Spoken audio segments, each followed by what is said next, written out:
Events like ArcHER are absolutely crucial in amplifying female voices and also really giving that platform to inclusion and diversity, and the importance that all people are represented, that all people's voices are heard, but also that all people get the same opportunities as well. And throughout today, that's certainly a message that I'm taking away, that there are many opportunities for people out there, and I think we've had some great experiences shared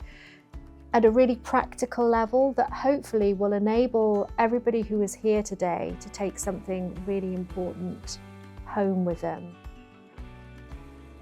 I believe we're always kind of learning, but I hope some of the takeaways will be that it is a positive place, that we are hopeful for the future, that there's a lot that's in your own control and destination to manage in terms of your career and leadership, and that ultimately we've all got a responsibility to do something. Everybody has the power to drive some of that change. So yes, we want to see the big organisations and international federations making change, but actually in our day-to-day, we all have the opportunity to drive some of that change. I think I would probably just speak to the younger people in the audience who are just embarking upon your life journey beyond education, and just really kind of encourage you to continually challenge the status quo, because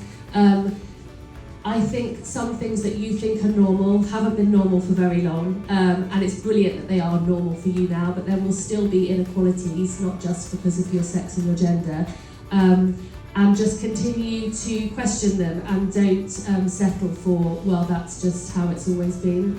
Be the people who say, I don't think that's how it should be moving forward.